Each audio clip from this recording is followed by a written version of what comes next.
我靠！哦，天哪！找一块落上去，放这儿。我快要被刮走了。那边是7号、8号。你们是从哪个星球过来的？从哪个星球？啊，山西。山西星球。这个叫什么？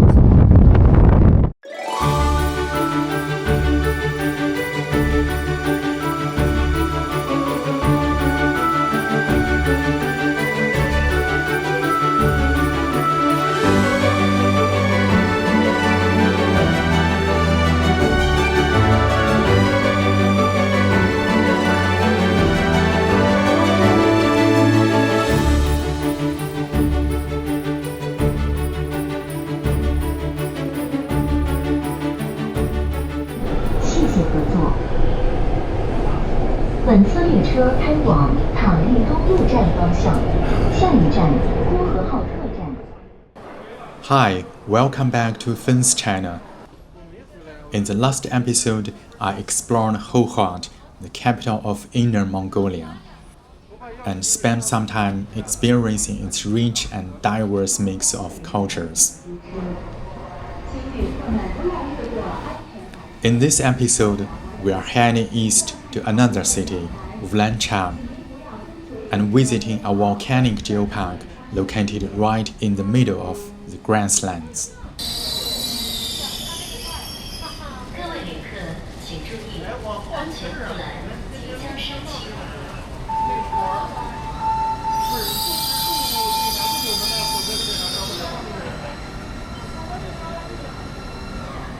I didn't realize until I bought the ticket that there is actually a high-speed railway connecting these two cities.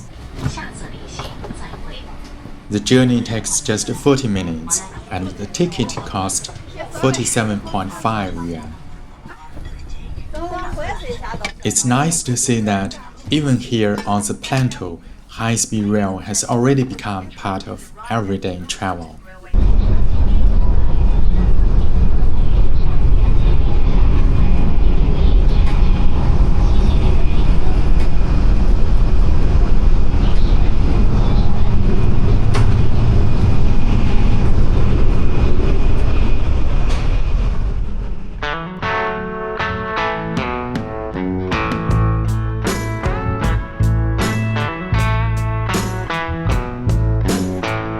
As the train moves steadily from west to east, a long mountain range slowly comes into view through the windows on the north side of the carriage. This is Yinshan Mountains. They stretch for about 1,000 kilometers and are considered one of the most important mountain ranges in northern China. Beyond them lie vast grasslands and stretches of Gobi Desert, reaching all the way to Ulaanbaatar, the capital of Mongolia.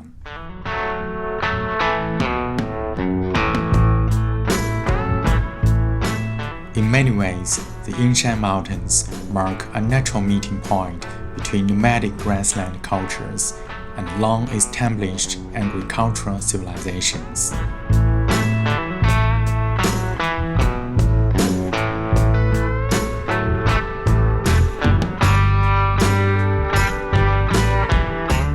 Before I had enough time to fully enjoy the plateau scenery outside the window, the train was already slowing down as it pulled into Ulanqab station. "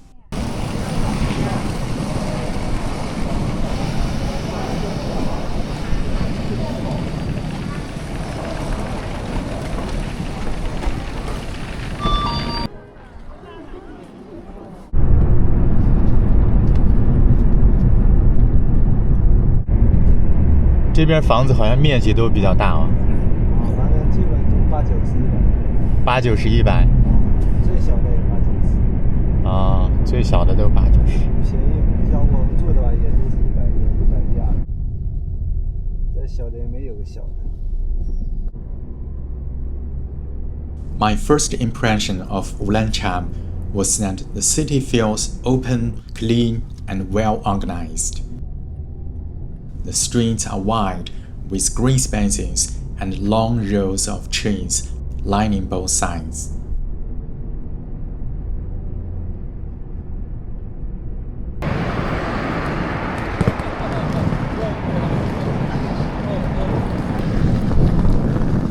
房东给我发了房子的信息。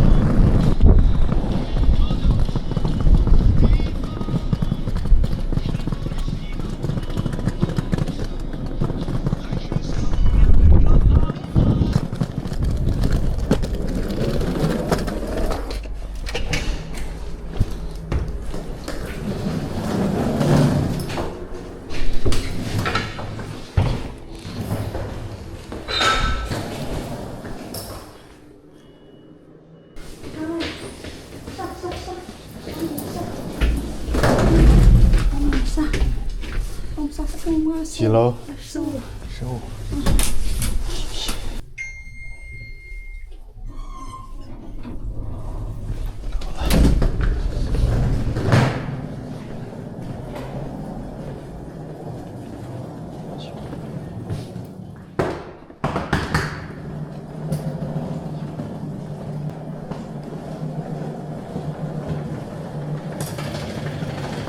这些。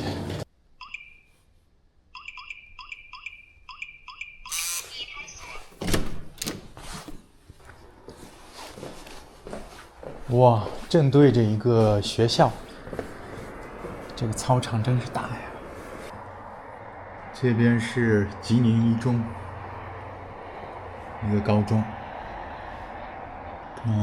足球场、篮球场那么多。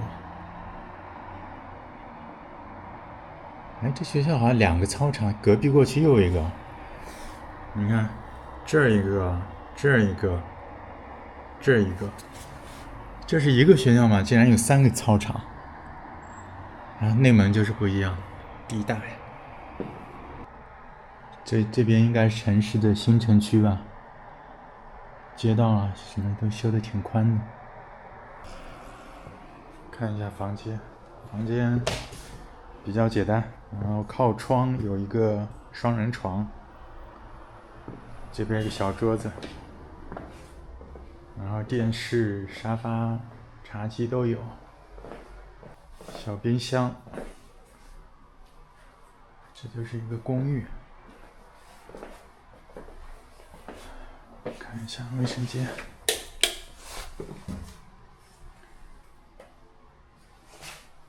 洗手台，还可以洗衣服。这个洗澡这个区域也还行。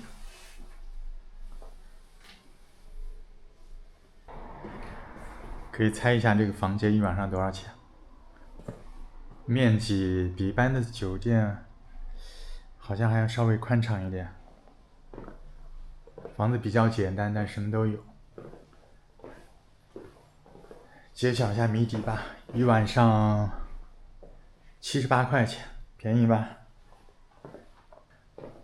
然后我们现在下去吃个饭，吃完饭之后就直奔火山去了。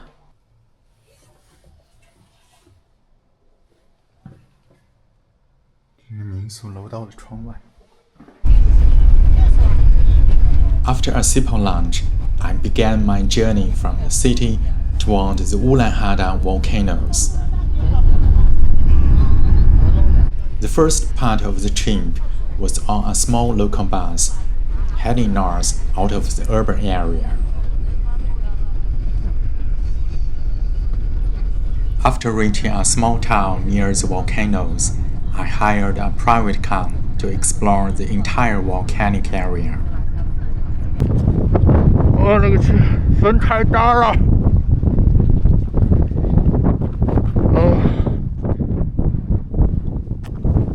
现在前面这个火山是整个火山群里面保持最完好的一个火山，高85米，直径是190米。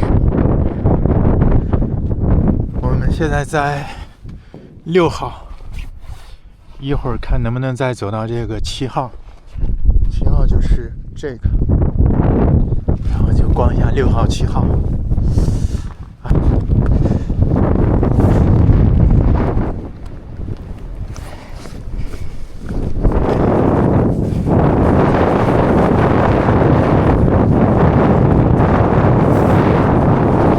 整个这边只有我一个人，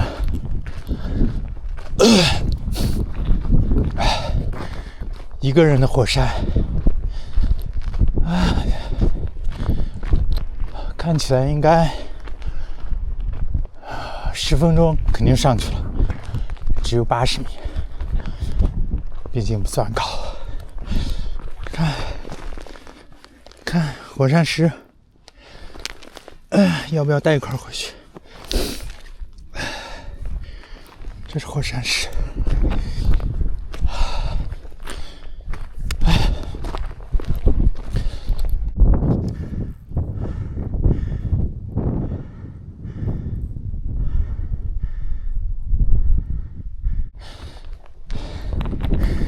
休息一下。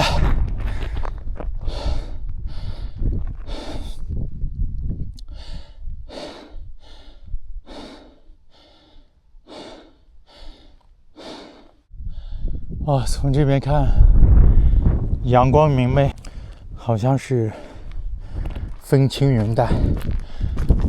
其实这风真是大得很。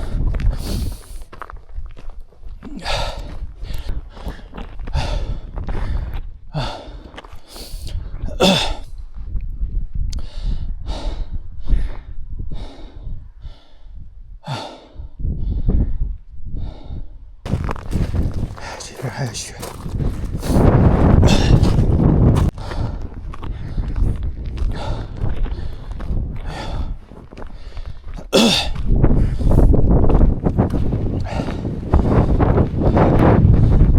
刚才说10分钟上去，根本上不去。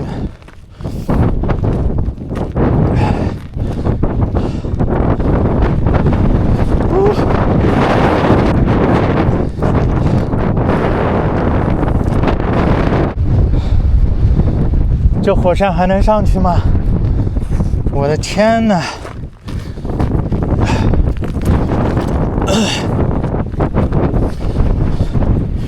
求求你了，刮小一点吧，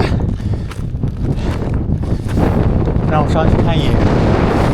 哦，上去了！我靠！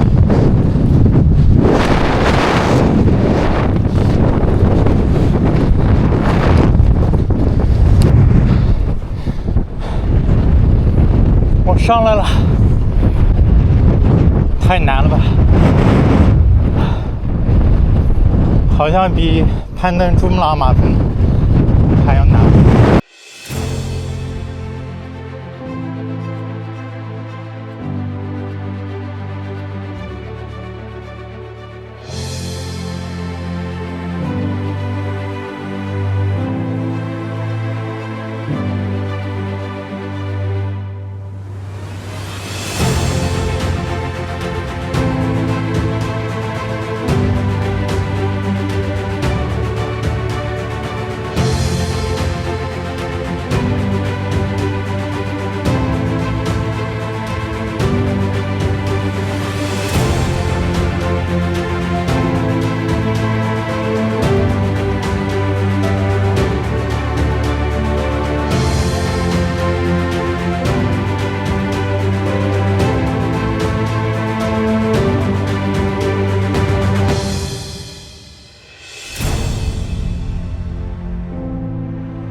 有办法转过去，没有办法朝火山口看。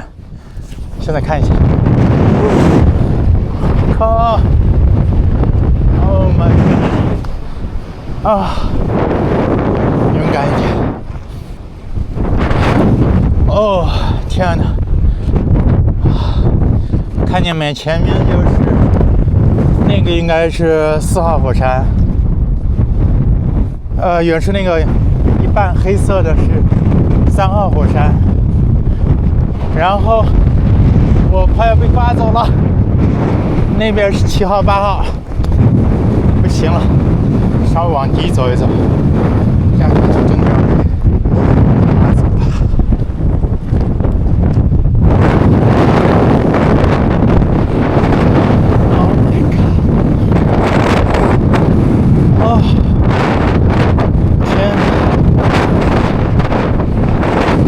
戴手套是最大的错误啊！这真的是跟刀子一样 ！Oh my god！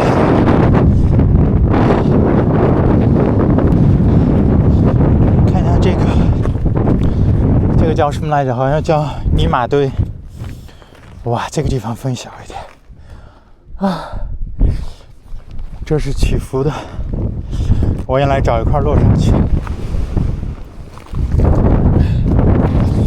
找一块落上去，放这儿。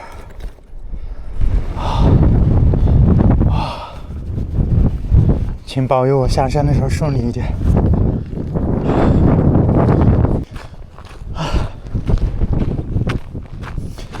Oh my god！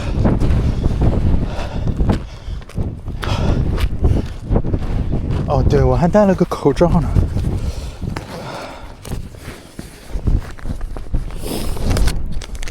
这口罩哪去了？妈的，这口罩都撕不开，没力量撕。对不起，撕不开。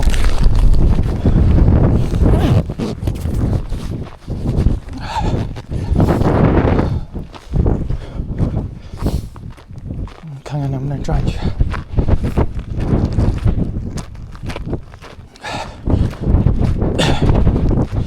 这会儿风比刚才小很多。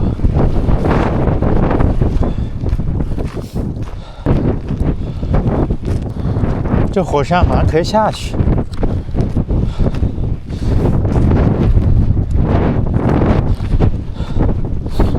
哦，这边好开阔。哇！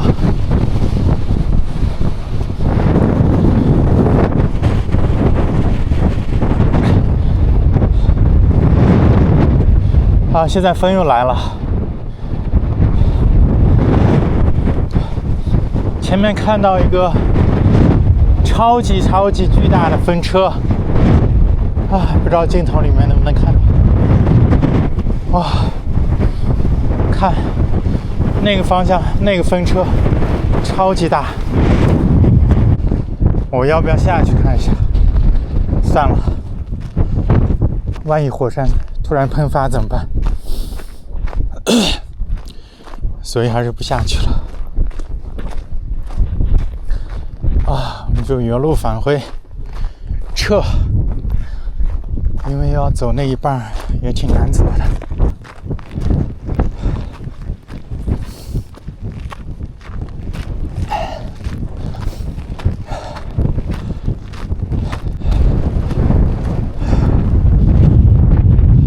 小一点吧，我要下去。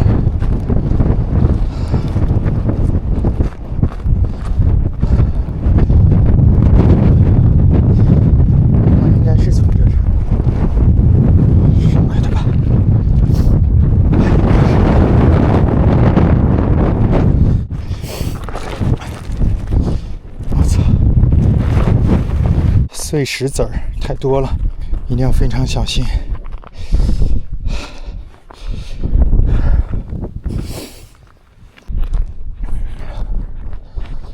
这是第一次爬一个火山堆，之前爬过火山湖，也是在内蒙古。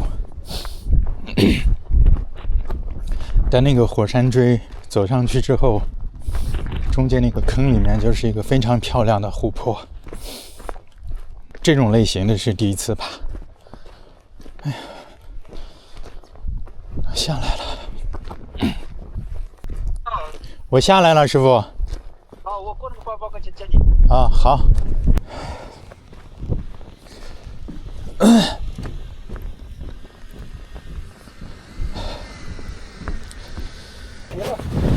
好像上面实在受不了，特别冷，那风就跟刀子一样刮到手上。夏天还行，我在这飞无人机的时候，整个这手全是抖的。夏天哎呀，真的。冬天来没味儿。夏天没有这么大的风是吧？夏天哪有这么大风？夏天暖和。哎呦，这风太大了。还有点圆圆的好看。看一下这个吧。啊，现在到了6号火山。据说这个爬不上去，因为比较直，它那个崖壁是直立的。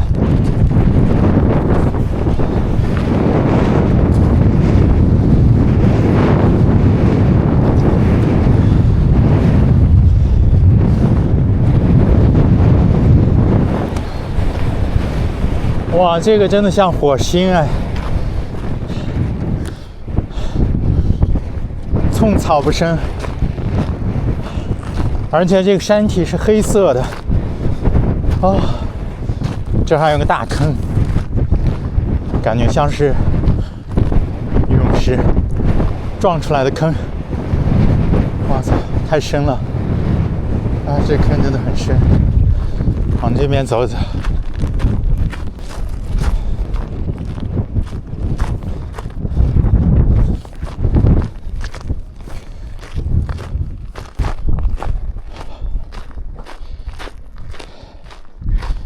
哎，这可以下去。好，下去，近距离看一下。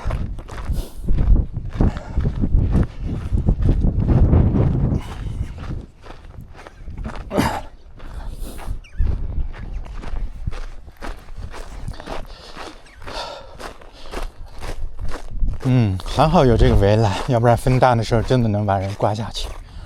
哇，那个山呢，那么黑啊，那颜色。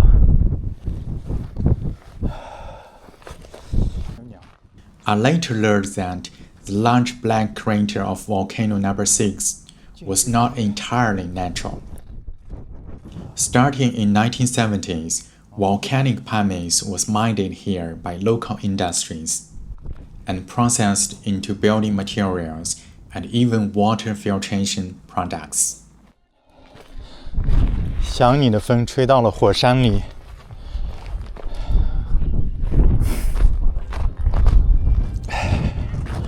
想你的风哪里都吹得到。哎呀，风都这么大了，还要吹呀！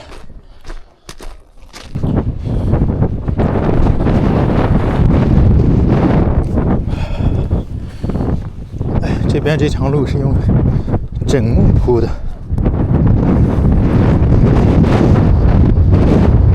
感觉我好像走在火星上的铁路轨道上。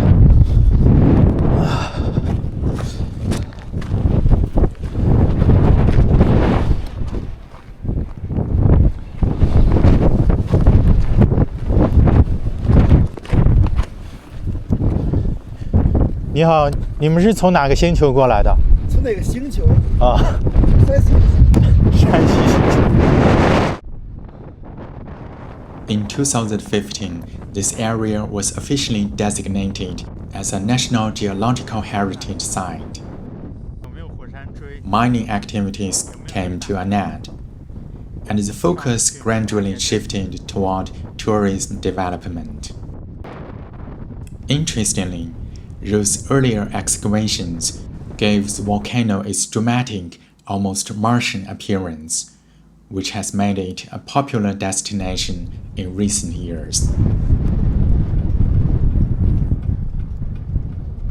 Because of the extreme cold of that day, I only visited volcano number 5 and number 6 this time. I've heard that near some of the other volcanoes, people sometimes find ingot and other small gemstones on the ground. Maybe that's something to look for on a future visit. So why is the weather here noticeably colder than nearby cities? The answer becomes clearer when you take a look at the map. Ulanqab sits in a natural gap between the Yinshan Mountains and the Yanshan Mountains. This flat terrain allows cold air from Siberia to move straight south during winter, bringing strong winds and significantly low temperatures. That's why Ulanqab is usually colder than Hohhot, even though they are not far apart.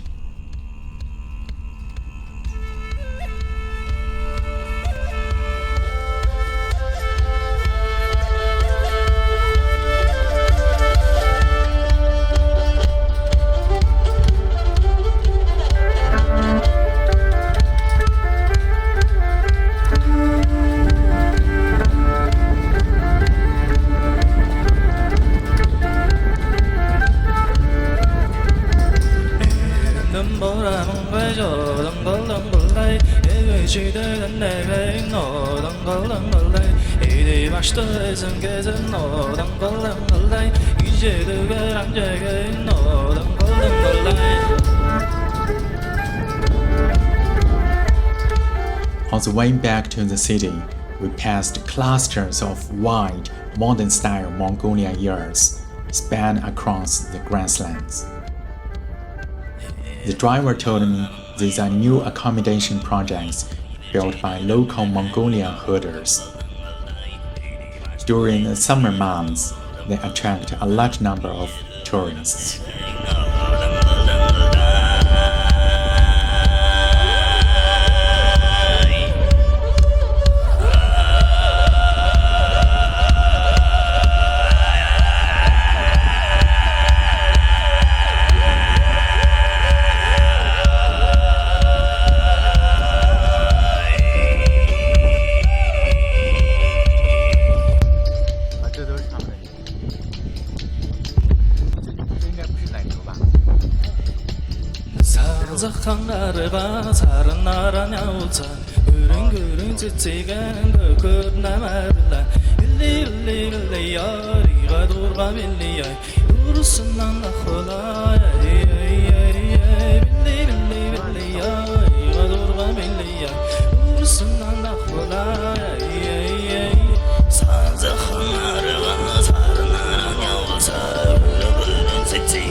现在从火山回来，回到后旗，然后这边是后旗的街道。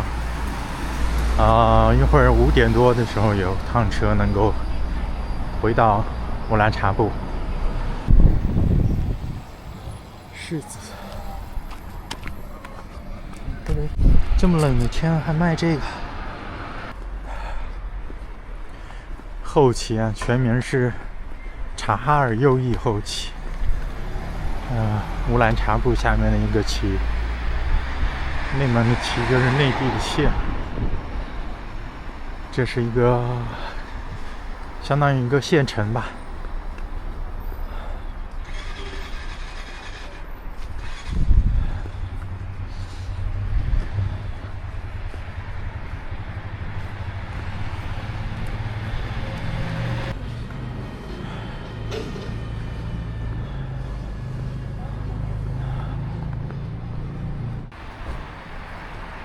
要不要尝尝这些？我去看看。小碗9块，大碗10块。白面是8块9块。然后给我来一个大碗的荞面的吧。香菜吃不？吃。大碗荞面喝了。荞面喝了。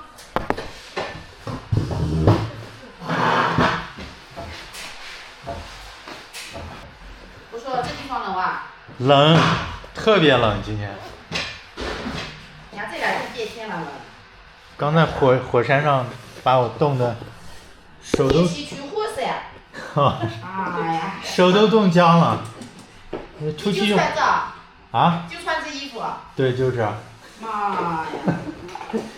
不是你不了解这地方的情况，这地方一到冬天冷的，羽绒服你就得上了。这下面还好，就山上真的比下面要冷好几度。对呀、而且今天风超级大，就是嘛。上面站都站不稳。这两天上去也没人看了。有几个人，反正非常少。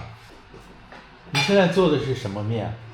哦，这个搓那个什么呀？搓那个团儿呀。这是先切成面疙瘩是吧？对。哦。每一个都是靠手搓出来的。就是。这也是手艺活。哇，这做出来应该挺好吃的吧？有的人爱吃，有的人不爱吃，有的人嫌硬。硬一点有嚼头哎。对，有的人是嫌硬。对。这个一般就是炒着或者是砂锅的。砂锅的啊。砂锅里面是带汤的，炒的是没有汤。这个和面有什么要求吗？比较硬一点是吧？别太硬。也不能太硬是吧？太硬你搓不动啊。你咋去？自己开车啊？没有，这是叫了个车。多少钱？150来。贵吗？不便宜。这个是纯荞面饸饹吗？对。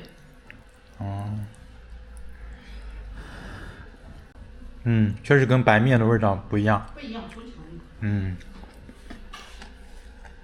那小菜是几样萝卜是吧？啊？这是几样萝卜是吧？白的是芥菜，下面那个是白萝卜泡。The noodles I ordered are made from buckwheat flour. Buckwheat is a relatively rare crop in China, mainly grown in northern regions that are dry, cold, and at higher elevations where wheat doesn't grow very well. I've always enjoyed these less common grains and foods. By the way, buckwheat fields are especially beautiful when they bloom in summer. 现在从火山回到了乌兰察布市区，看一下它的城市建设怎么样。这是吉宁南站，是一个小火车站。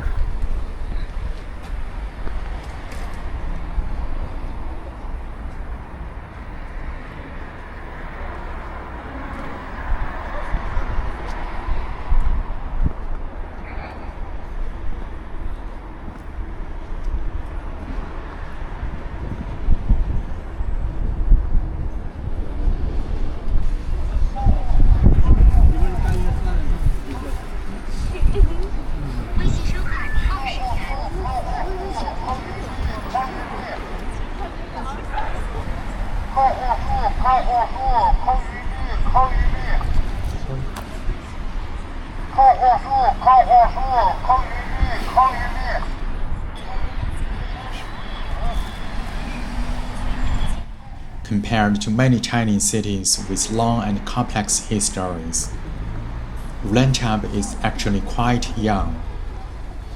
About 100 years ago, it developed into a small railway town called Jining, following the construction of the rail line.